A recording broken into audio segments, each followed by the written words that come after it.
Hello नमस्कार साथियों, कैसे हो आप सभी लोग। उम्मीद करता हूँ आप सभी अच्छे होंगे। मैं DRX विकास आप सभी का DB प्रो एजुकेशन परिवार में हार्दिक स्वागत करता हूँ। तो आप सभी को मालूम है साथियों, हम डिस्कस कर रहे थे हमारा बायोलॉजी का चैप्टर नंबर 8 के इंपॉर्टेंट MCQ। साथियों चैप्टर नंबर 8 है हमारा मानव कल्याण में सूक्ष्म जीव, जिसमें से हमने 20 क्वेश्चन प्रीवियस की सीरीज में डिस्कस कर लिए थे। अब नेक्स्ट 20 क्वेश्चन हम आज की सीरीज में डिस्कस करने वाले हैं साथियों। ठीक है, तो सबसे पहले तो भाई सेशन को शेयर कर दो, और कुछ स्टूडेंट्स हैं जो कहीं पे खोए हुए हैं तो उनको भाई सेशन शेयर करके बता दो कि सर लाइव आ चुके हैं, लाइव क्लास में जल्दी जुड़ जाओ भाई।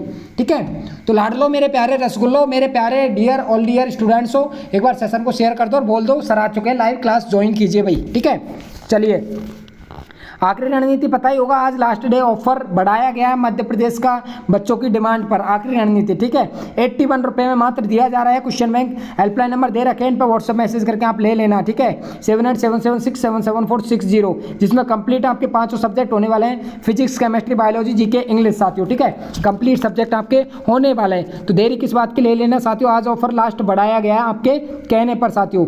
अंतिम के 5 से 6 दिनों में आप अच्छी तैयारी कर सकते हो। बाकी हमारे चलते हैं नेक्स्ट सीरीज की तरफ। तो साथियों सबसे पहले तो सेशन को शेयर कर देना, अभी तक सेशन को लाइक करके शेयर नहीं किया तो प्लीज सेशन को शेयर करो सबसे पहले तो, उसके बाद में सेशन स्टार्ट करेंगे आपका।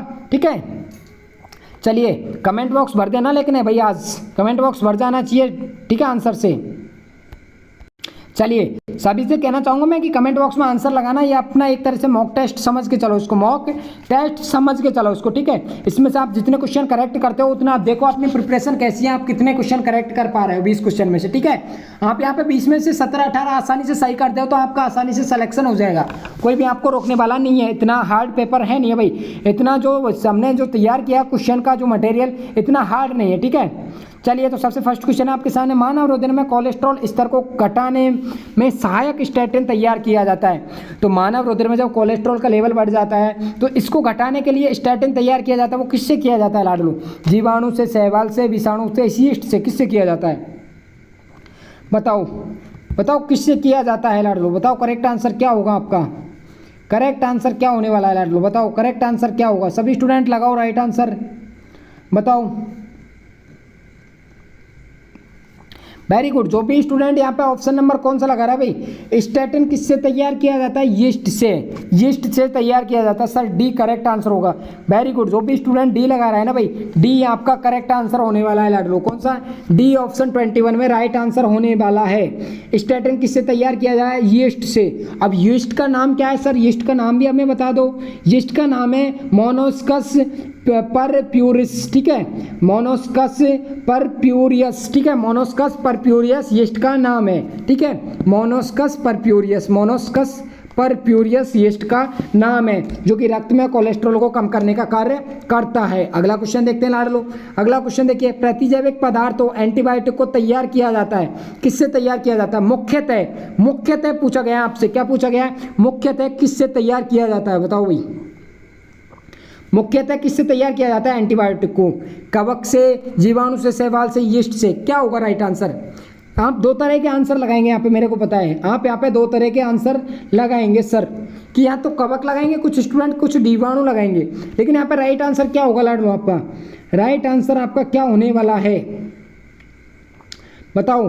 बैक्टीरिया और कवक अगर आपको दोनों दिख जाते हैं साथियों, अगर बैक्टीरिया और कवक आपको दोनों आंसर दिख जाते हैं, देखिए वैसे मोस्टली मुख्यतः किया जाता है वो जीवाणु से किया जाता है। ठीक है, लेकिन आपको ऑप्शन ऐसे नहीं देखने को मिलेंगे एग्जाम में, ऑप्शन देखने को मिलेंगे आपको जीवाणु और कवक दोनों। क्वेश्चन आता है तो जीवाणु और कवक दोनों मिलेंगे, या फिर दोनों में से एक मिलेगा आपको ऑप्शन में। ठीक है, तो प्रतिजैविक पदार्थ एंटीबायोटिक तैयार किए जाते हैं मुख्यतः जीवाणु से, लेकिन क्या है, बढ़ती डिमांड को देखकर भाई अब जरूरत बढ़ गई है, एंटीबायोटिक की जरूरत बढ़ गई, क्योंकि क्या है, बीमार बहुत ज़्यादा लोग पड़ते हैं तो मेडिसिन की रिक्वायरमेंट ज़्यादा है। तो इस रिक्वायरमेंट्स को देखते हुए इस पूर्ति करने के लिए क्या है, कवक से भी निकाला जाता है। इनको किससे निकाला जाता है साथियों? कवक से भी निकाला जाता है। तो प्रतिजैविक मुख्यतः तो क्या, जीवाणु से। डी आंसर यहाँ पर राइट लगा हुआ है, लेकिन आपका ऑप्शन नंबर ए है वो भी करेक्ट आंसर होगा। कवक से भी निकाले जाते हैं प्रतिजैविक पदार्थ जो कि प्रतिरोधक क्षमता उत्पन्न करते हैं। सर कवक से कौन सा निकाला गया था? तो आपका कवक से निकाला गया था ना वो सबसे पहले जो एंटीबायोटिक आई थी वो कौन सी थी? सबसे पहले एंटीबायोटिक आई थी वो पेनिसिलिन आई थी। कौन सी? पेनिसिलिन एंटीबायोटिक सबसे पहले आई थी भाई। ठीक है, किससे निकाली गई सर ये? तो ये निकाली गई थी पेनिसिलिनम नोटेटम। ठीक है, पेनिसिलिनम नोटेटम से ये एंटीबायोटिक निकाली गई थी साथियों। ठीक है, पेनिसिलिनम नोटेटम से यह निकाली गई थी। तो ये जीवाणुओं से और कवकों से दोनों से निकाले जाते हैं साथियों, ये ध्यान रखना, ठीक है। ध्यान रखना, आपको ये कॉमन देखने को मिलेगा, कंफ्यूज मत हो जाना, आप कहीं कंफ्यूज हो जाओ, ठीक है। कवक और जीवाणु दोनों आपका राइट आंसर होगा, ठीक है, दोनों आपका राइट आंसर होगा। अगर जीवाणु मिल जाता है ऑप्शन में तो जीवाणु करना होगा, कवक मिल जाता है तो कवक करना होगा, दोनों मिल जाते हैं तो दोनों आपको करेक्ट आंसर करने होंगे, ठीक है साथियों। ऑप्शन नंबर कौन सा है यहाँ पे, डी सही है, ठीक है। मोस्टली ए भी लगा रहे हैं तो ए भी आपका करेक्ट होगा साथियों। पेनिसिलिन है सबसे पहले निकाला गया था, वो कवक से ही निकाला गया था, ठीक है। पेनिसिलिन है वो कवक से ही निकाला गया था, पेनिसिलिनम नोटेटम से, ठीक है साथियों। अगला क्वेश्चन देखिए आपके सामने स्क्रीन पर, नेक्स्ट क्वेश्चन आ रहा है। Antibiotic penicillin green mould penicillin notatum नामक कवक से निकाली गई थी भाई, ठीक है। अगला क्वेश्चन देखिए साथियों, कवक एवं उच्च कुल के पौधों की जड़ों के बीच बनने वाला सहजीवी संबंध को क्या कहा जाता है। कवक और उच्च कुल के पौधों की जड़ों के बीच में, बता चुका हूं मैं क्वेश्चन आपको, बता चुका हूं मैं कल की लाइव क्लास में आपको। कवक और उच्च कुल के पौधों की जड़ों के बीच में बनने वाला सहजीवी संबंध क्या कहलाता है सर, माइकोराइजा कहलाता है। क्या कहलाता है, माइकोराइजा। सर बी राइट होगा, बहुत अच्छा आंसर दिया, वेरी गुड। जो भी स्टूडेंट बी लगा रहा है ना, माइकोराइजा करेक्ट आंसर होगा भाई। क्या कहा जाता है, माइकोराइजा, जो कि अधिकतम क्या करता है, पोषक प्रदान करता है भाई, अक्सर पोषक प्रदान करता है, ठीक है, जो कि क्या करता है भाई, पोषक प्रदान करता है। चलिए अगला क्वेश्चन देखते हैं। अगला क्वेश्चन देखिए साथियों, बी ऑप्शन राइट हो। दूध से दही बनने वाला जीवाणु का उपयोग होता है, तो आपको पता है दही में कौन सा बैक्टीरिया पाया जाता है साथियों, सर बोल दोगे लैक्टोबैसिलस पाया जाता है। कौन सा, लैक्टोबैसिलस बैक्टीरिया पाया जाता है सर, तो लैक्टोबैसिलस करेक्ट आंसर होगा।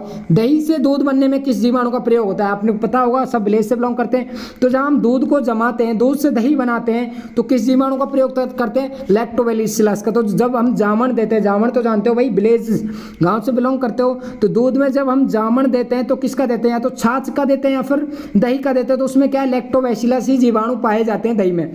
तो वही जीवाणु है जो कि दूध को दही बनाने का कार्य करते हैं, तो वो क्या ग्रोथ कर जाते हैं, बहुत सारे बैक्टीरिया जिसमें पनपने लगते हैं, ठीक है। अगर आप माइक्रोस्कोप से देखोगे दही को तो उसमें बैक्टीरिया आपको पनपते हुए दिखेंगे, ठीक है, तो वो लेकिन हमारे लिए हानिकारक नहीं होते, वो हमारे लिए अच्छे होते हैं, ठीक है, अच्छे होते हैं, जो कि हमारे डाइजेशन को ठीक बनाए रखते हैं। तो कौन सा हो गया राइट आंसर, लैक्टोबैसिलस आपका करेक्ट होगा, बी। अगला देखिए, पनीर में विशेष प्रकार की सुगंधी किससे आती है। पनीर में विशेष प्रकार की सुगंधी यीस्ट से, कवक से, जीवाणु से, विषाणु से, किससे आती है, किससे आती है पनीर में। पनीर में विशेष प्रकार की सुगंधी किससे आती है लाडलो, बताओ किससे आती है। पनीर में विशेष प्रकार की सुगंधी किससे आती है, राइट आंसर लगाओ। जीवाणु से, यीस्ट से, कवक से या फिर विषाणु से, किससे आती है, बताओ सभी आंसर क्या होगा। चलिए राइट आंसर बताओ भाई, क्या होगा आपका करेक्ट आंसर।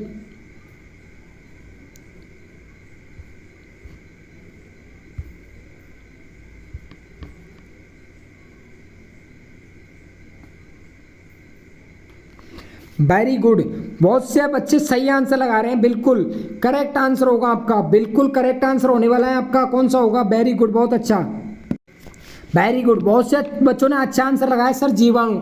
जीवाणु कौन सा है भाई, जीवाणु बैक्टीरिया को बोलते हैं। तो पनीर में विशेष प्रकार की सुगंधी आती है, वो किसके कारण आती है, जीवाणु। और वह जीवाणु कौन सा अभी पढ़ा है हमने, लैक्टोबैसिलस जीवाणु होता है साथियों, ठीक है, लैक्टोबैसिलस जीवाणु होता है। कौन सा जीवाणु होता है, लैक्टोबैसिलस। चलिए सी ऑप्शन राइट। अगला क्वेश्चन देखते हैं, एजोला का किसके साथ सहजीवी संबंध होता है। एजोला का किसके साथ सहजीवी संबंध होता है साथियों, लगाओ राइट आंसर क्या होगा आपका। सभी स्टूडेंट भाई कमेंट बॉक्स भर जाना चाहिए भाई, आंसर इतना लगाओ कमेंट बॉक्स भर जाए।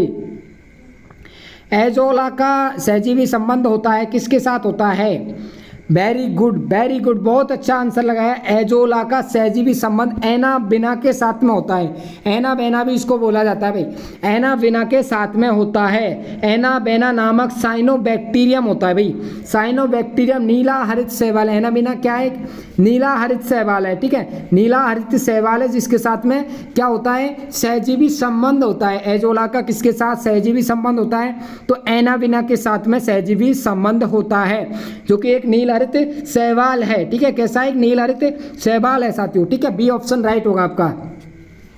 चलिए अगला क्वेश्चन देखते हैं। अगला क्वेश्चन साथियों, एंटीबायोटिक शब्द का सर्वप्रथम प्रयोग किसने किया था भाई बताओ।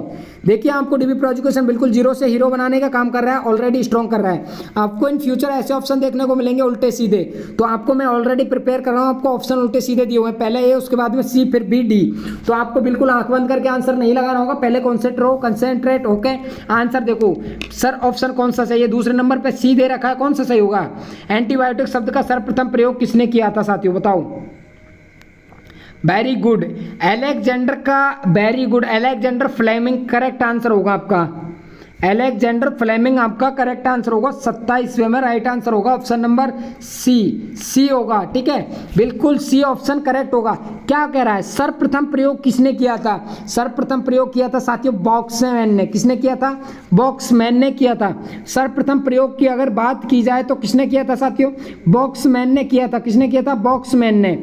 और अगर पूछ लिया जाए एंटीबायोटिक का जनक, खोज किसने की थी, तो किसने की थी, अलेक्जेंडर फ्लेमिंग ने की थी। अगर आपसे जनक पूछता है एंटीबायोटिक का जनक कौन है, किसने की थी, खोज का श्रेय किसको दिया जाता है, तो अलेक्जेंडर फ्लेमिंग को दिया जाता है। फ्लेमिंग को कब की थी सर, 1928 में की थी, 1928 में की थी। ठीक है, सबसे पहले अलेक्जेंडर फ्लेमिंग ने खोज की थी भाई, फ्लेमिंग ने 1928 में। लेकिन यहाँ पे खोज की बात नहीं हो रही, सर्वप्रथम प्रयोग किसने किया था, तो ये प्रयोग किया था सर्वप्रथम बॉक्समैन ने किया था, ऑप्शन नंबर सी।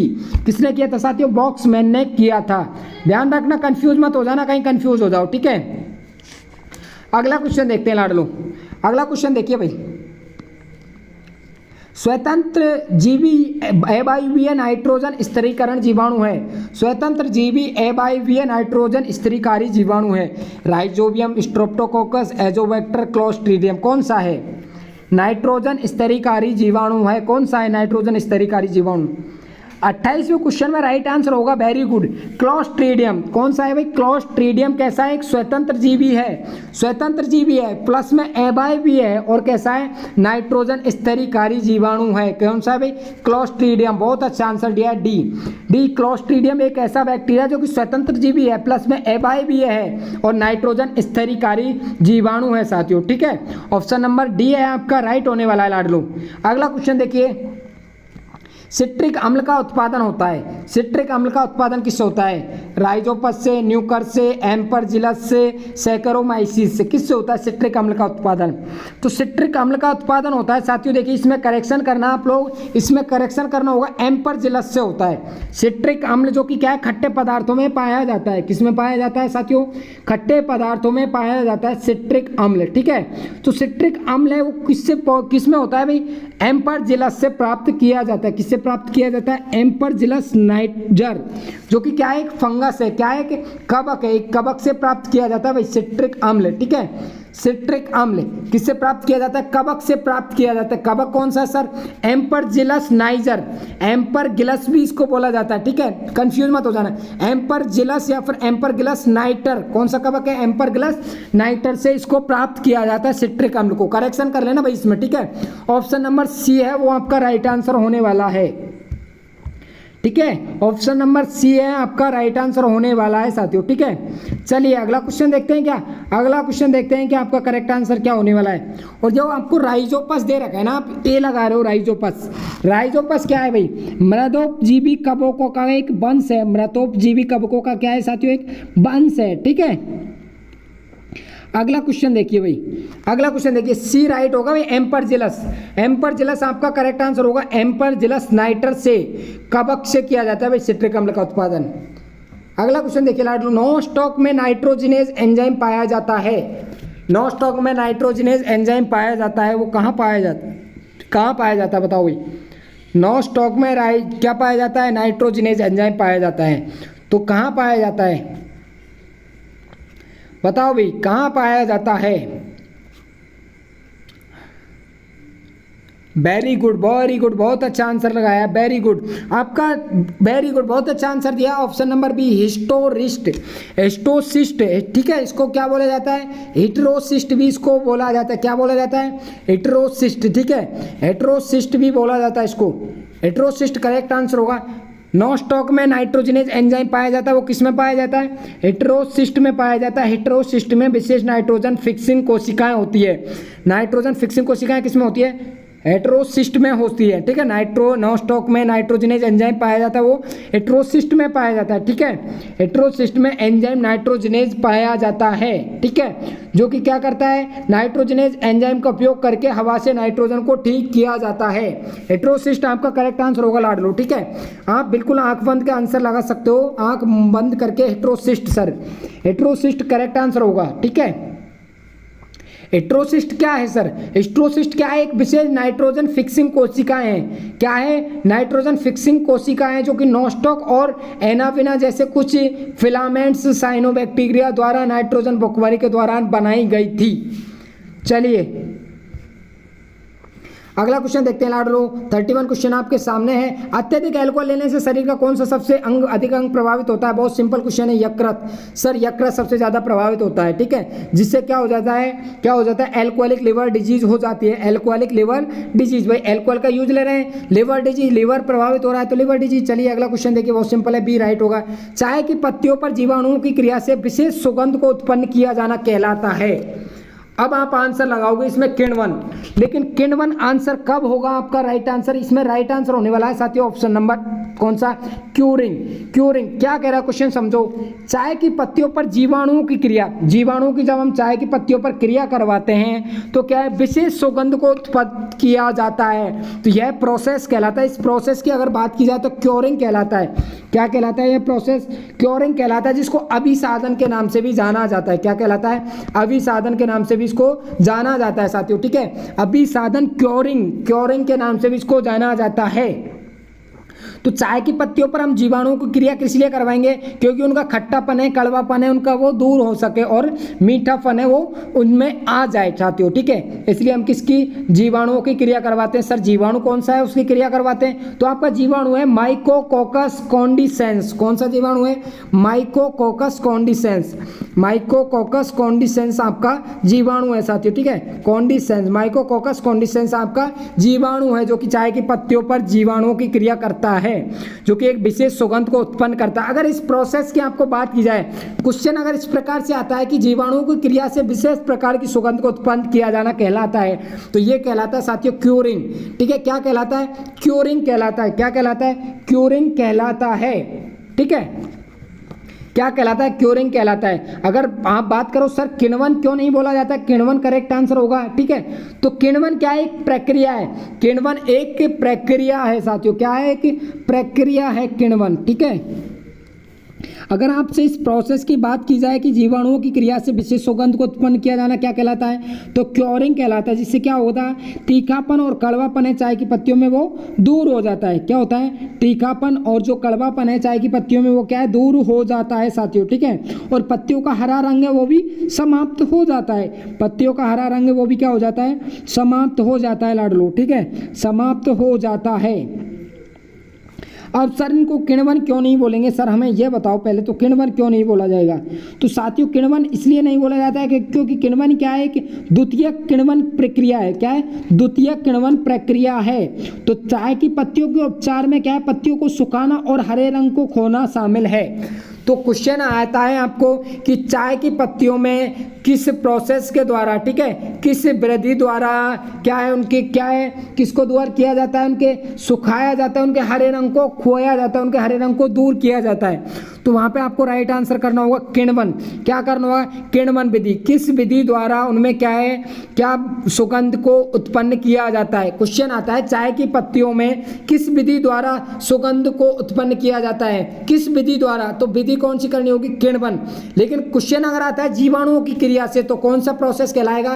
क्योरिंग साथियों, ठीक है। यहाँ पे राइट आंसर होने वाला ऑप्शन नंबर बी, किण्वन आपका करेक्ट आंसर जब होगा जब आपको विधि पूछा जाए डायरेक्ट, किस विधि से हम चाय की पत्तियों में मीठा है वो करते हैं। मीठा मतलब उनमें क्या करते हैं, सुगंध है वो लेकर आते हैं। बीटी कॉटन प्रतिरोधी है। बीटी कॉटन का मतलब है, बीटी कॉटन, बीटी का फुल फॉर्म क्या है? Bacillus thuringiensis. क्या है?